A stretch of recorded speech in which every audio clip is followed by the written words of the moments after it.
While the government has announced plans to hike fuel prices, the discourse on importing luxury SUVs has re-emerged. Addressing a media briefing today, the leader of the JVP, Anukumara Dissanayaka, revealed the letters of credit to import 339 vehicles, including luxury SUVs, into the country had been opened even before cabinet approval was granted to move ahead with the proposal. මේ මාගාව තිබෙන්නේ ගරු අග්‍රාමාත්‍යතුමා මහින්ද රාජපක්ෂ මැතිතුමා විසින් මෙම වාහන ගෙන්වීම සඳහා ඉදිරිපත් කළ cabinet පත්‍රිකාව.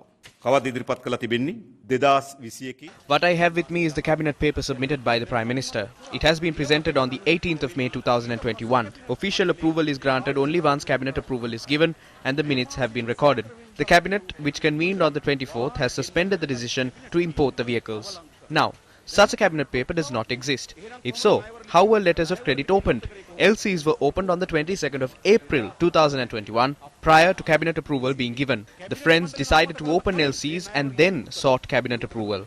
They have then included a clause requesting approval for all actions taken prior to the cabinet paper being presented. The cabinet paper was presented to conceal the scam. It is evident that this is a precursor to a large fraud. The attempt to import these vehicles should be stopped at a time Sri Lanka is facing an acute shortage of foreign exchange. At a time the country is grappling with a pandemic and there is a shortage of funds to purchase equipment to combat that pandemic, this attempt to import vehicles must be stopped. Authorities should probe who opened LCs prior to cabinet approval being granted. We request the citizens of this country, do not let the minister who you appointed come to your village in this vehicle.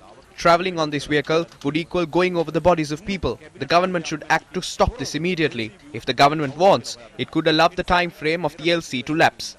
If the importation cannot be stopped, the vehicles should be auctioned and finances must be raised. ගෙන්වීම නතර කරන්න බැරි නම් ගෙන්නන ලද වාහන ප්‍රසිද්ධ වෙන්දේසිය අලෙවි කොට ඒ මුදල් රජයට ලබා ගති. ඒ තමයි අපේ යෝජනාව. ඔබතුමාලා අති සුඛෝපභෝගී වාහන 399 You allowed the People's Bank to import 399 luxury vehicles. The People's Bank is regulated by the Central Bank. Parliamentarians and ministers are saying that there will be insufficient funds to procure vaccines. Against such a backdrop, you have granted approval to import 399 vehicles. This is a sin. ආගමේ විදියට මෙහෙම මුසාවාදා කිරීම ඇත්තටම පාප කර්මයක් නේ. ඕක බොහොම අමාරු ප්‍රශ්නයක්. ඔය ප්‍රශ්නේ ඇසිය යුත්තේ ඒ සඳහා It is a difficult question. You spoke about granting approval. The central bank hasn't approved that. We learnt about it after it occurred. This question must be directed towards the People's Bank and government agencies. I don't want to respond to this question. It is difficult to justify it. අදහස් දැක්වීමට මගේ කිසිම වමනාවක් නැහැ, බලාපොරොත්තුවක් නැහැ. එහි justify කිරීම ඉතාමත්ම අමාරු ප්‍රශ්නයක් හැටියට මම දකිනවා.